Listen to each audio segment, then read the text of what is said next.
Ruben, then you Clay Aiken, but second place gets nothing. So get up out this godforsaken booth. The truth is you sadly mistaken. Proof I'm back. Welcome to 3 Count Commentaries. This is your host, MagMongoSlade. Today we're going to be talking about AEW Dynamite, September the 14th, 2022. But first, some news and notes. And I know we've talked to death about the AEW Brawl thing, but I want to speak on it one more time because this article in the New York Post, which is major mainstream media, the New York Post went after CM Punk. This thing was probably the biggest, most public attack on CM Punk.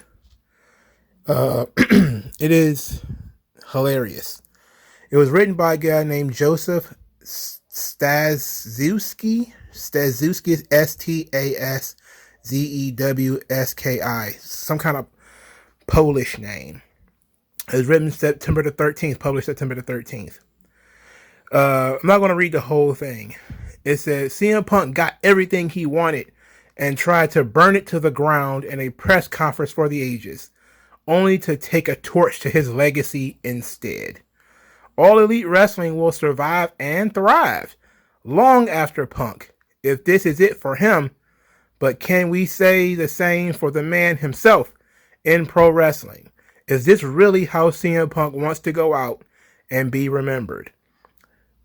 That's kind of the opening lines of this thing, that he got everything he wanted and tried to burn it to the ground. This is insane. He continued. The self-proclaimed best in the world didn't do anything other than plant that seed and leave it to others to do the work and take the chances to make it a reality during his 7 years away from the business. Then in parentheses, they put, while AEW was getting off the ground in 2019, Punk was trying his hand as a wrestling analyst on Fox's WWE Backstage. It was the Young Bucks, Kenny Omega, Cody Rhodes, and their Bullet Club friends who started a movement that became All In. Its success unlocked lifelong wrestling fan Tony Khan's money and passion for booking. Of course, that's just the general story. And they tell a little bit of his return. It says, from there, the year-long love fest was on. While Khan, the fans, FTR, and some of the younger wrestlers sang Punk's praises, other talents such as MJF, Eddie Kingston, and Hangman Page tried to tell us that Punk we were seeing isn't the total picture of the man. There is that angry, grudge-holding side that always seems to show its face and has once again. The true Phil Brooks probably lies somewhere in between. This is absolutely hilarious stuff.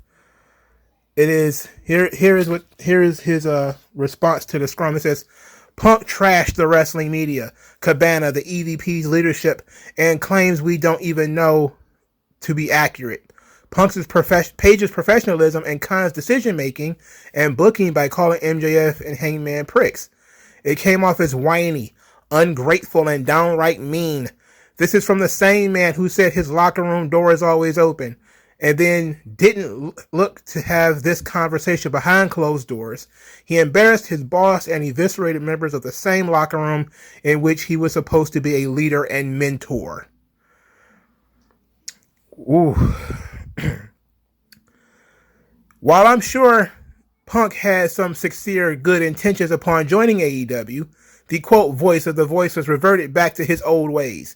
It may end up being too much for Punk to come back from in pro wrestling, unless tempers cool down once he's healed and he's willing to swallow his pride and show some true remorse. But does that sound like Punk? This is insane that this guy has such anger towards CM Punk. This guy is mad at CM Punk, okay? People are fed up with CM Punk. They're fed up with him. You know, I hate to toot my own horn, but toot. It took a little longer than I thought it would. But the attacks on CM Punk are just absolutely dastardly. And they're all up and through the media. Look, it's something else. take it how you want to take it. I don't know if this guy's friends with the Young Bucks or not, or maybe he's just a hardcore AEW fan. But he went after Punk hammer and tongs, man, and that was something. I'm not saying he was wrong in any way, just that it's very weird to see a mainstream media outlet like the New York Post go after a pro wrestler with such vitriol for just saying some stuff that they don't like. You know, it's one thing for the guy to actually do something. It's another thing for the guy to just say things that they don't like. CM Punk, I've been paying attention. Punk has almost no friends anywhere. Outside of maybe the small cadre of people who like him in AEW, like FTR and maybe Ricky Starks and maybe some other people. He has been... Like even people in the WWE are still talking about how much they don't like CM Punk. Road Dogg even came out and said that in 2014 he wanted to fight Punk because Punk was being disrespectful to him and Billy Gunn. This was almost 10 years ago now. You know, we know Booker T has issues with CM Punk. We know Chris Jericho and Cody had problems with CM Punk. We know that, of course, Vince and Triple H had problems with him. It's like the guy has no friends whatsoever. I have yet to hear a single person under contract to WWE say anything positive about CM Punk, one way or the other. It has been almost always, this is how he is, you know, this is how he always is, this is his attitude, yada, yada, yada. Man, it's wild. They're almost all of them are being proven right. But I just had to bring that up because, for Christ's sake, you can't ignore it when the New York Post is coming at this guy.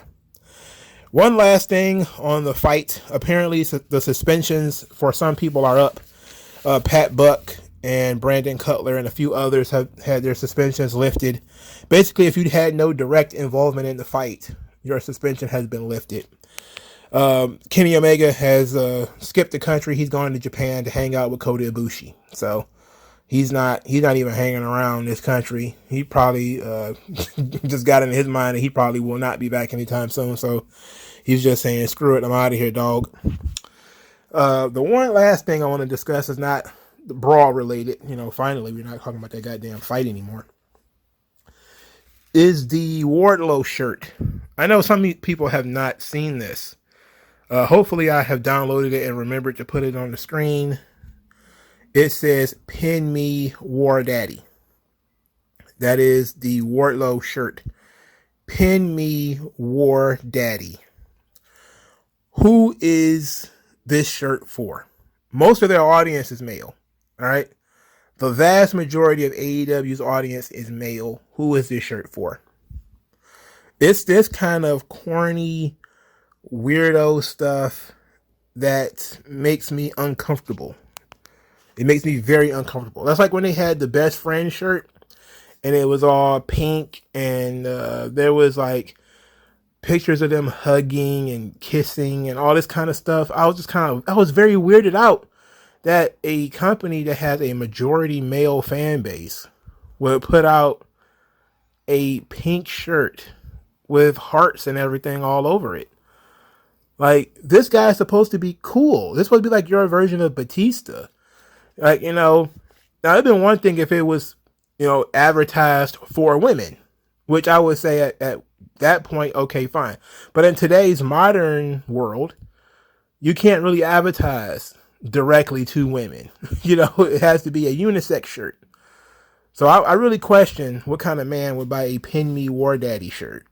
I'm befuddled by the fact that they even made that shirt and put it up for sale. How bizarre. Besides the fact that it's just oddly a plain fucking shirt. It's very plain and nondescript. It's not going to get them over. But, you know, hey, what do I know? All right, let's get into this show finally. AEW World Title Tournament, Sammy Guevara, the Human Salamander, versus Jon Moxley. The match was fine. I liked the finish.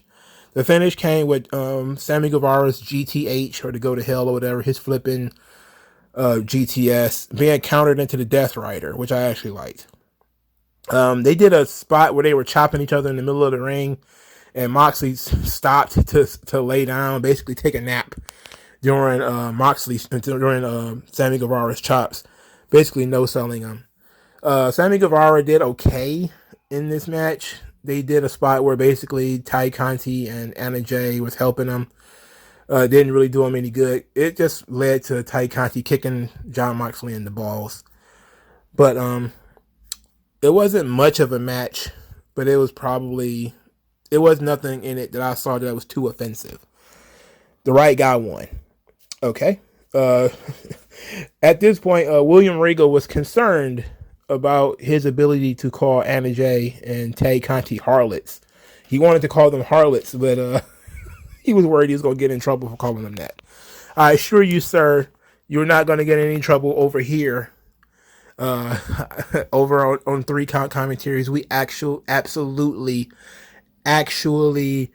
suggest you disrespect people by calling them harlots. I 100% am on train with that. You know, I'll be the caboose when it comes to calling them harlots. Since it's attached, the main event of the show, Chris Jericho versus Bryan Danielson, to complete the tournament. Very solid match. I really enjoyed it. Very physical match between the two. I mean, they really just laid these chops in, man. The match sounded great. Jericho, with the right opponent, of course, still has some of that old magic. I love the finish of this match, you know, because it looked like Danielson was going to take the L for a little while, and then through submission magician, he got him in the label lock to get the submission. It was great. Camera angle was fantastic too. A little bit of fish hooking, so there's a little bit of dirtiness in there with Danielson putting his fingers in his nostrils. So that was that was pretty good. The ankle spot, I really enjoyed that. There's a suplex over the top rope where Danielson landed on his feet. Then he started clutching his ankle. What I really liked about this is how Taz and William Regal actually started to discuss the footwear of Bryan Danielson. Like, you know, he's not wearing traditional wrestling boots. So how this might affect him going forward because he's wearing shoes with kick pads. And then, of course, they gave Jericho a target to go after, you know, to put him in the figure 4 on the ring post, which I actually liked that spot. I actually liked that Jericho didn't botch it too much.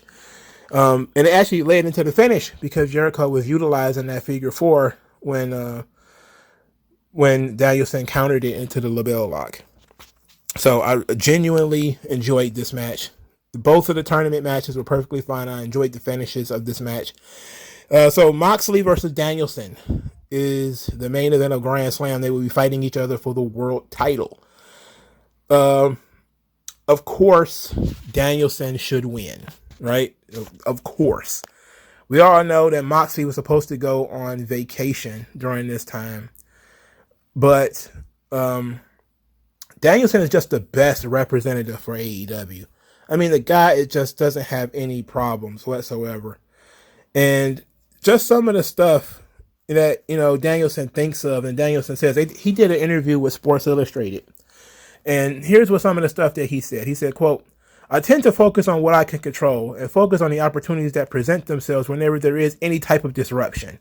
Whether it's something like this or even something, for example, like the pandemic. Wrestling in front of nobody was a real opportunity to hone my craft. It became what William Regal likes to call close-up magic. We didn't have the crowd or anything like that, and I learned so much about myself and what worked from a wrestling standpoint. It was no longer theater. It became cinema. There were things you could do. There were things that you couldn't do in front of a live crowd. It was a lot of fun mentally to try to figure that out." This is what he thinks about. You know, he's not attacking anybody. He's not calling anybody names, talking about any kind of beef. Like I said this when Danielson came in. He is the best guy to be the representative of AEW. The guy is literally Ryu from Street Fighter, or Ryu from Street Fighter, however you want to pronounce it. All he wants to do is test himself. You could literally forget the lights, the ring, everything. You could literally build a ring in his backyard and send people to him to wrestle, and he will do it. Don't care whether you film it or not. This dude said, quote, "I don't worry about being the best. I try to be the best wrestler I can be, and I try to fulfill the vision of what I would like wrestling to be. This is a joy. I gauge matches on whether I enjoyed them, whether I was in the moment or felt how much fun it was to wrestle in front of thousands of people. A day or two later, that's when I watch the match and pick it apart and see where I need to improve, but also to be proud of what I did well. This guy is the best representative for your company.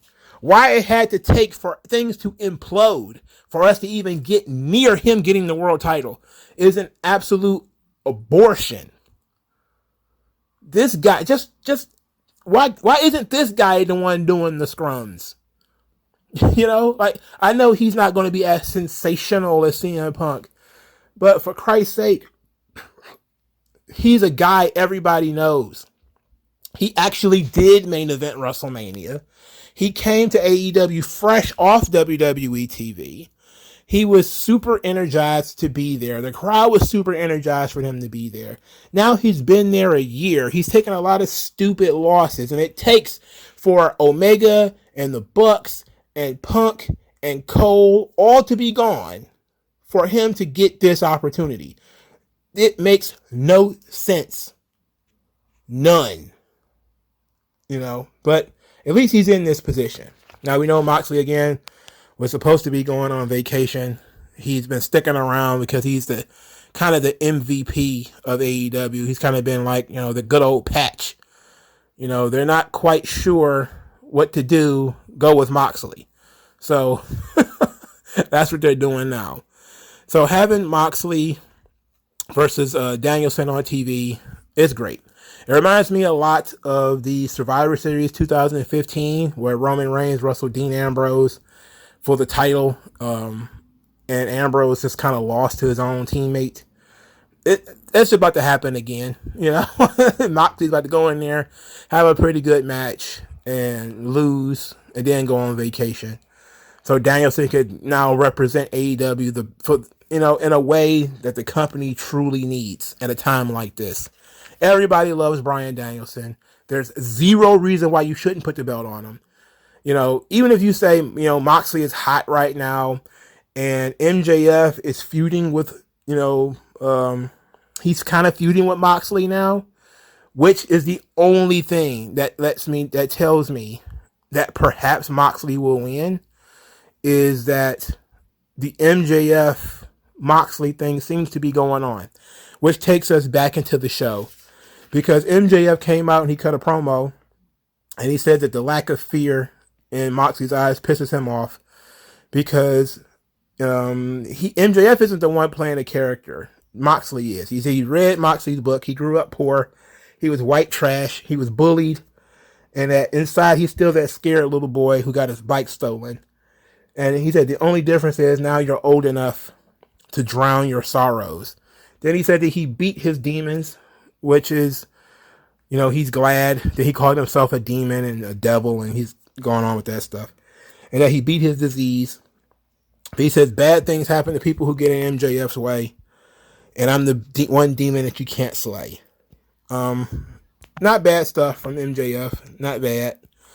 Kind of enjoyed it. I like he did touch on their previous feud by saying you don't see any MJF 2020. I've grown up. Kind of juxtaposed the positions of how he grew from the last time they feuded to today.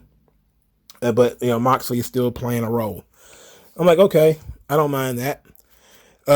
This is the only thing that kind of teases that Moxley could lose, is that MJF is overtly feuding with Moxley, like overtly just talking directly to Moxley. He's not even talking to Danielson at all, which I think is a mistake. And I get it. You want to, you know, kind of shadow what's to come, but don't spoil your tournament by having MJF talk about one guy exclusively. Like, you know, he should have maybe spent some time talking about Jericho, spent some time talking about Danielson, letting us know that it could possibly be them. He spent so much time talking about, you know, Moxley that it was almost guaranteed that he's going to put the belt back on Moxley. And I think that's a mistake.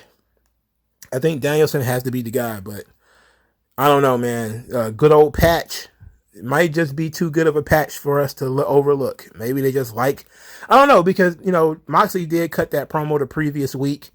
That was another, excellent representation of what AEW is and what it stood for. When he stood in the ring and talked about the passion of being the champion and how it's time to become a legend and everything, which even Jim Cornette gave him excellent credit for, saying it's the best promo he's ever cut. It's like, it was. And,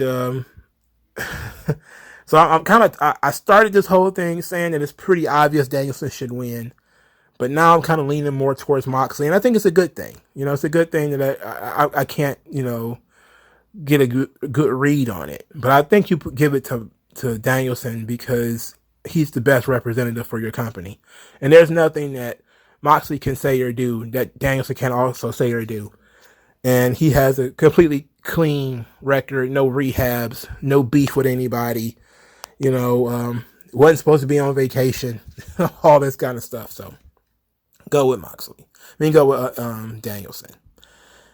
Then things kind of got weird. MJF starts talking about how he has a stable on retainer and introduced his best friend, Stokely Hathaway. So they did this real slick, like when MJF turned over the microphone, he disappeared. For a second, I thought he was still in the ring. So I was really kind of paying attention to Stokely Hathaway, thinking, okay, they're going to talk about his relationship with MJF and all that kind of stuff. But MJF wasn't even in the ring. So the Stokely Hathaway, his group is called The Firm. Great name, by the way.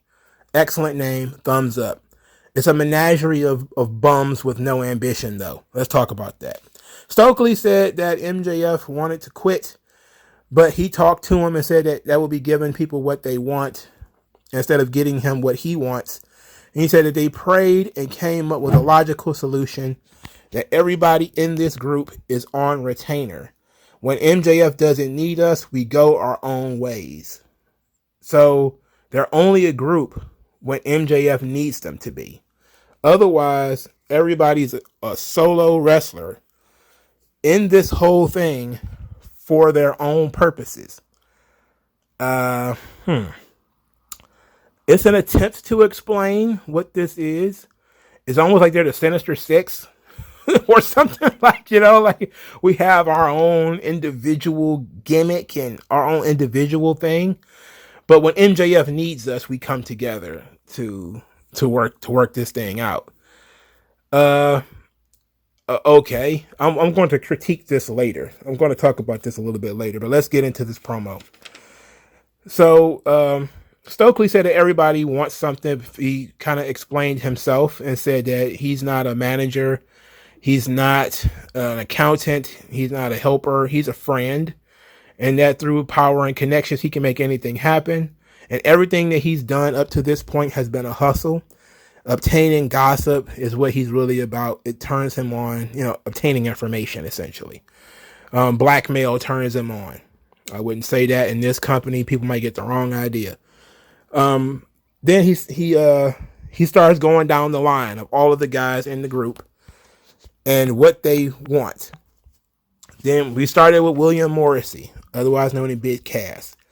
And he says, I know what you want. You want to do whatever you want to do. Huh? What does that mean? I don't know what that means. Then he said he went to Lee Moriarty, who has green hair. I instantaneously stopped taking, for starters, it's already hard to take Lee Moriarty seriously. But now he's running around with green hair. I'm like, this dude, why he want to look like a green M&M? I have no idea. He doesn't have the charisma to pull it off either. Then he says it made it worse. He said that Lee Moriarty wants to be a star and wants to be the ROH pure champion. I groaned. I cringed so hard when I heard that. I was like, oh my God. Oh my God. Why do you care about that fucking belt? Of all the things you could possibly want to be, with all of these people behind you, you choose the Ring of Honor pure champion. What? What? That's stupid. We're not done. Then we go over to the Gun Club. Now theirs is actually good. They want to get out of their daddy's shadow and they want to be the AEW World Tag Team Champions. Okay, solid, very good. They want to reach the highest of the highs, and they have a non-material thing too. They want to get out of their daddy's shadow. Okay, cool. And then we get to Ethan Page. So Ethan Page wants to represent the country of Canada. Cringe. Being Canadian is cringe in general. But then they said he wants to be the All-Atlantic champion. I put my ink pen down. I sat back in my chair. And I said, I understand what Tony Khan was trying to do. I really do. I swear to God. He wanted to make each of these titles feel special. He really did. God bless him for having that idea. God bless the man for saying, hey, each of these guys could have an individual goal, because it's better than what he usually does. It's so much of an improvement for you to tell me who the guy is and what the guy wants to do. That's so much better than how he usually introduces any wrestler, heel or babyface. But then when you realize that everybody is so low ambition, not a single one of them wants to be the world champion. Not a single one of them wants to be the TNT champion, which are the two top titles. Well, the world championship is the number one belt. And you have to say, why do these guys have such a low bar for success? These titles are not equivalent. They're not. So by definition, Ethan Page saying, I just want to be the All-Atlantic champion. Oh, okay. Why you set your bar so low? You really don't have no faith in yourself. You have no I don't get it. And it's not even that they came to an agreement and somebody's going to get the first shot or whatever. It's we all want different things. So they're not going to cross paths and have to fight each other, which makes sense. But we don't want the same thing, but we want different things for different reasons, and none of it makes any sense. I'm just kind of sitting there like, man, you would think that everybody should want to be the world champion, or something that is, fabulously wealthy or something like that. You're out for money or something, They out for championships, that's fine. Stokely is probably out for money and power, okay. But for nobody to want to be the world champion makes no sense. Why? I mean, even if you want to say, well, MJF, is the guy that they work for, he wants to be the world champion. Okay, sure. But still, you don't create a scenario in which these guys are shooting low on purpose, You just don't do that. They ended by saying, run with us or run from us. Everything about this was mostly good. The promo was fine. I like the name, The Firm. I like that they created this group of mercenaries for MJF. But I'm going to criticize that too, because for the last, 2 years, 2.5 years, it's just been factions with MJF. Just jumping from faction to faction. It was MJF hanging out with Jericho's group. Then it was MJF created the Pinnacle, which was his own group. And the Pinnacle existed for a little while, and then it just magically didn't for whatever reason. And then he still had Wardlow around, and he still had Shawn Spears hanging around. And now he got another faction. And it's like, okay, we might think it's a good thing to have a faction with MJF. I don't necessarily have a problem with that part. He is a kind of undersized heel whose gimmick is that he's a money man. So yeah, you might want to, he can hire some goons. Okay. But can we explain what happened to his last goon troop?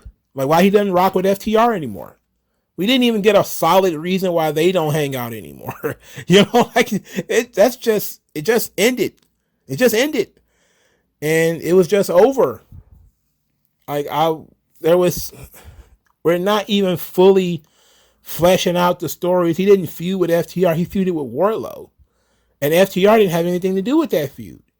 But we see now that just because FTR are baby faces and Wardlow are baby faces, well, I guess that's pinnacle now.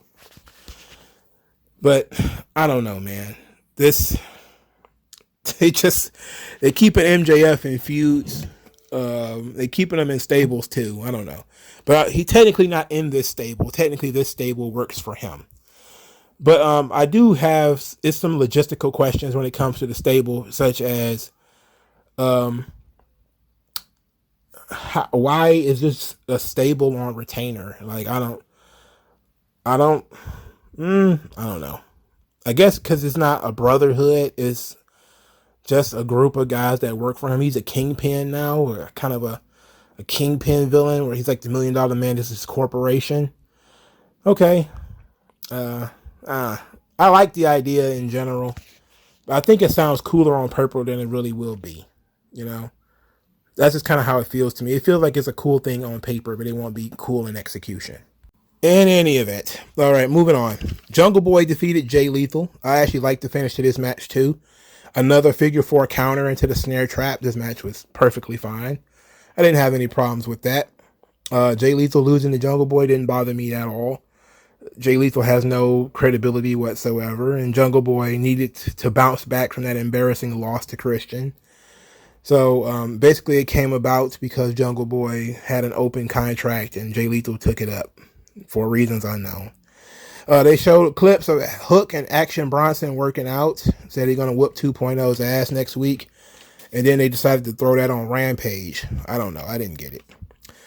And then we got the pizza guy. I swear to Jesus, Tony Khan is an absolute mark. Whoever was able to talk him into bringing the pizza guy, even though the guy wasn't on TV very long, they exposed the world to the pizza guy. The guy juggles pizza during his wrestling matches. I'm surprised that Tony Khan hasn't brought in the Michael Jackson impersonator yet. I mean, why not? you bringing in every other indie weirdo. Why not the Michael Jackson impersonator? Why not the guy who wears the smiley face mask? What's his name? He's super skinny. What is his name? I have no idea. I'm trying to remember it. It'll probably come to me when I get done recording, but whatever. This guy's name is Luigi Primo, the pizza guy. He gets kicked in the face by Ethan Page, who says that he wants to be a serious wrestler now. He wants to do everything serious. He then is challenged to a match by Danhausen, and they have the match for Rampage. Cringe. I wanted to see Josh Woods versus Samoa Joe. There's some work rate mark within me that is interested in that match because I'm a fan of Josh Woods and I like Samoa Joe, but I don't want to see Ethan Page versus Danhausen. It's absolute pleb filter. I'm too much of a pleb to sit down and watch that. I have no interest in watching Danhausen or Ethan Page. Ethan Page sucks. Okay, he sucks. Darby Allin's hanging out with Nitro Circus, which is actually pretty cool. Nitro Circus is pretty dope. It's a lot like X Games, where it's people doing crazy stunts. It's really cool. I follow them on Twitter and I watch the stuff. I'm really kind of into monster trucks and Nitro Circus and stuff like that. I don't dedicate a lot of time to it, but if I see it, I will definitely watch it. I would definitely watch like ATV off-road races and stuff like that. If I can catch it on TV, I would definitely watch it. I would rather watch that shit than a football game or a basketball game or something like that. I definitely have a lot more fun with like monster trucks and stuff. Because back when I was a kid, I didn't have cable, so I had to watch regular TV. And monster trucks used to be one of those things that used to come on right around the time wrestling came on.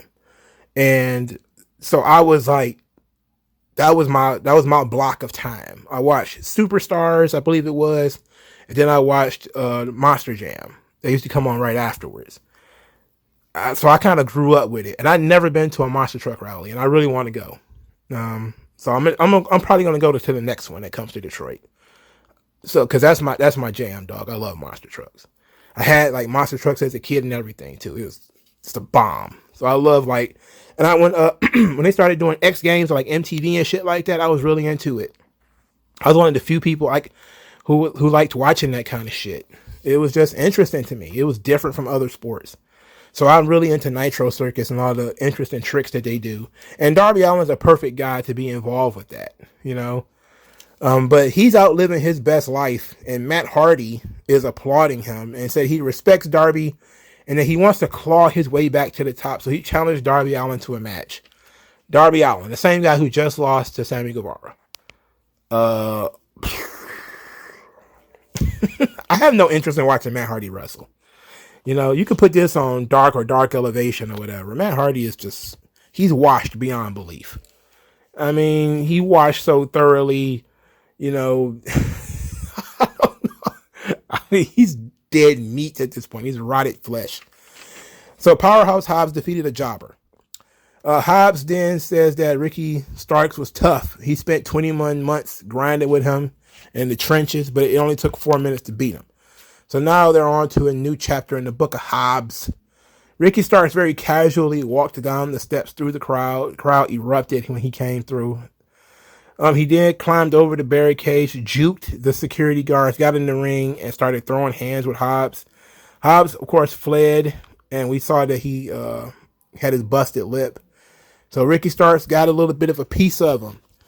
I like this. This was good. You know, finally some follow-up for these two guys. I was cringing as Hobbs came out because I was like, okay, they just killed Ricky Starks and there was be no follow-up. But there's some follow-up here. Praise God.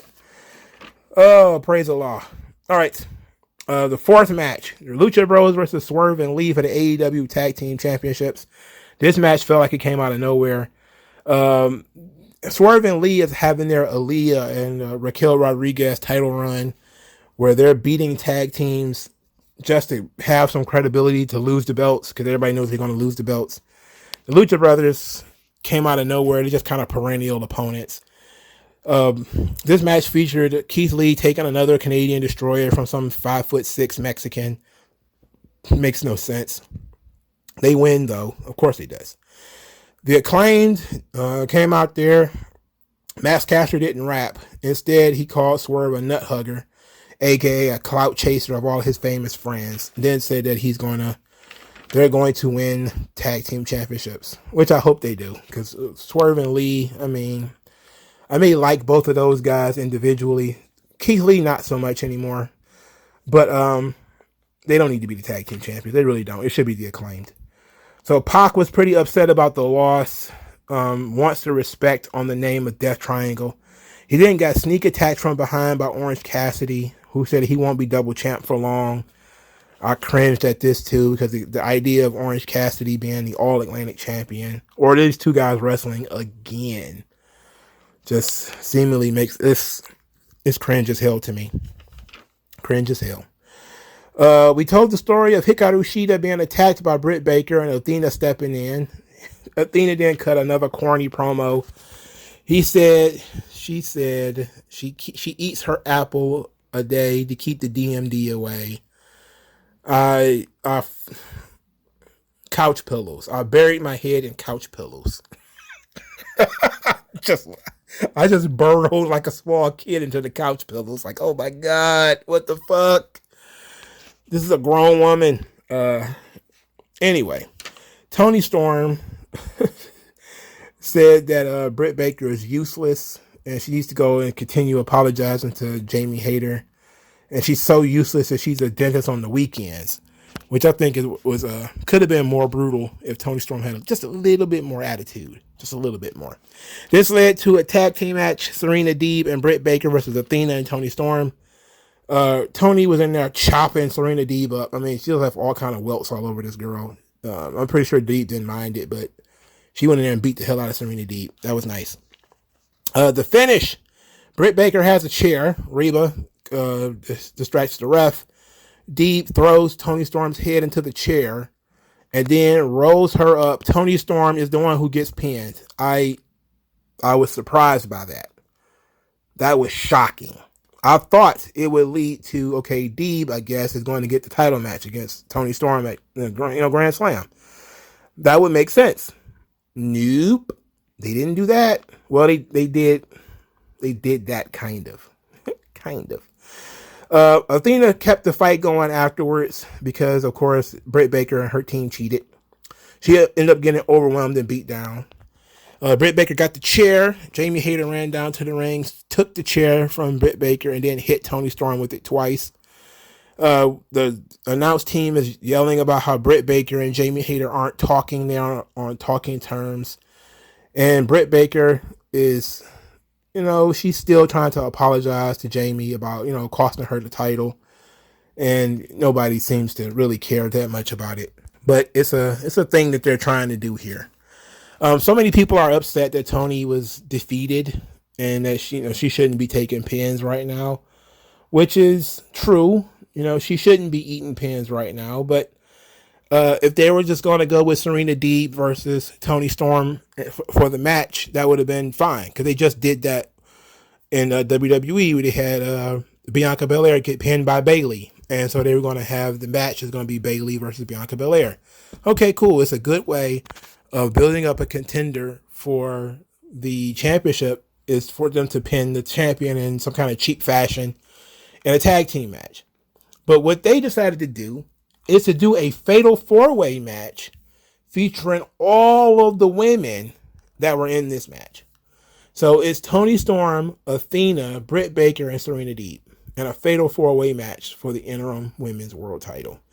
Now, speaking of which, the injured Thunder Rosa apparently is feeling better, a little bit better, after each back therapy session that she's been having. So she might be coming back pretty soon. Hell, she might be back next week, for all we know. So we don't know how long this experiment with Toni Storm is going to last. But it's clear that they don't think that much about her, because they pinned her in this match, and then she's not even going to get her rematch against Serena Deeb in order to beat Serena Deeb. She's going to get put in a fatal 4-way where she might beat Serena Deeb in that fatal 4-way. It seemed like the right idea was probably to have Toni Storm win this match and then have Jamie Hayter attack her from behind and then have Hayter versus Storm, which probably seemed like that might have been a better idea. But it seemed like they might actually want to do something with Jamie and Britt first. And they teased Jamie Hayter being a babyface before swerving us and having her hit Toni with the chair. And it is what it is, I guess. Nothing matters, really. Especially since we already know that Jamie Hayter is not going to be involved with this match at all. So Athena went from losing to Jade Cargill, she couldn't beat her, to now she's going to be wrestling for the women's world title. I mean, I don't know. I have no idea, man. I have no idea what they're doing. Britt Baker, who, of course, also just wrestled for the title and lost. Now she's back. They're just keeping the same girls in rotation. I don't know, man. Look, I'm not going to complain too much, but it seems like Toni's run is not out for the best so far. It's not looking very good. I don't think they trust her as being a champion yet. So that's the show. That is AEW Dynamite. It was the two big matches. I think Jericho and Danielson, it delivered. They have to question the length of these matches. I think the match was just too long. The match don't need to be 30 minutes. It doesn't even need to tease 30 minutes. You don't have to go that long, You could have added something else to this show. You could have added a Wardlow match. If it was going to be a short match, put the Wardlow in front of the people. They got to do better with the Firm. It was done is done, but you could at least have these guys want championships that are in AEW. Like the Gun Club, they want to be the AEW World Tag Team Champions. That's great. It's the highest honor they can get. They don't want to be the AAA Tag Team Champions or nothing stupid like that. Like, why doesn't Lee Moriarty want to be TNT Champion? Because it's the Tiger style. He wants to be the pure champion. They don't even have a fucking TV show. Why are people vying? And then why the pure title? Why? That's the ultimate in developmental belts. For Christ's sake, you don't even want to wrestle Samoa Joe. You don't want to wrestle Claudio. You want to wrestle Daniel Garcia. What? I don't know, man. That was very disappointing because I was very excited when they was talking about these guys having individual wants and desires and everything, and it was still very good that they gave us that. But again, I gotta complain. The bar was so low. These guys want to be third or fourth tier champions, fourth or fifth tier champions. One guy wants to be a fucking Ring of Honor champion. Bro, who cares? You know, it's like nobody wrestles pure matches outside of that pure championship match. You know, so it's not like a pure match is a thing that we do in AEW, you know, honestly. I don't know, man. I just think they should have aimed higher. You know, maybe you want to say that MJF wants to be the world champion, so we kind of not that. But then you could have just said, okay, well, these other guys want to be the trios champions. Or, you know, this guy wants to be the TNT champion. I mean, I believe, if I remember correctly, Morrissey, he already lost to Wardlow, right? Didn't he come in to do that quick job for Wardlow? If I remember correctly, and I think I do, Morrissey was affiliated for Karrion Kross, because Kross was actually called to come in to do the job for Wardlow. And Kross turned it down. And so then they called Morrissey, and he ended up getting the gig to do it. And that's when he came in to do that quick job for Wardlow. Okay, so maybe we'll leave out the part that, you know, he was a secondary choice. But maybe have it that Morrissey has not forgotten that. And he wants revenge on Wardlow for embarrassing him or whatever. Maybe he underestimated Wardlow. Just put it like that. He underestimated Wardlow. He got one over on him. And that's been eating him alive at night. And he can't stop. He won't stop until he's the guy who beats Wardlow. He's the guy who pins Wardlow's shoulders to the mat. You know, that would be something that would mean something. Him just saying he wants to do whatever he wants to do. I'm like, well, everybody wants to do whatever they want to do. What that got to do with you individually? And they got Lee Moriarty with green hair. Somebody tell that dude not to do that. Like, look, man, you ain't got enough charisma to pull off the colored hair, the Kevin Randleman. You ain't got it. You know, like Shelton Benjamin didn't have it. You ain't got it. Guys got to be more protective of their image, and walking around here looking like a battle toad, it's not going to be the best for your career, brother. I hate to tell you, you just not well enough known to do this to yourself. This menagerie of weird guys that they put together for MJF, it seems weird, but y'all look so unprofessional and ragtag, and it's stupid. Like, come on. Like, MJF, you would think that these guys would be like his personal hit squad. They would be dangerous looking dudes, you know? Like, Morrissey, yeah, I could see him being part of like your personal hit squad, you know? And if you put all these guys in suits or something like that, yeah, it would probably fit. But they're out there in tracksuits and jeans and Hawaiian shirts and dad shirts. I'm like, come on, get the fuck out of here. But I like the firm. I love that name. I love the name. I want to give them an opportunity, give them a chance. But it's not looking good. But very, very much looking forward to Moxley versus Danielson next week, at least. And seeing how Jericho, how he manages to explain his loss to Daniel Garcia. He did lose clean. So, what do you guys think? Like, share, subscribe. Thank you for your time. I'll be talking to you guys later. Peace out. MagMongoSlade. Best house I ever drew, Daddy.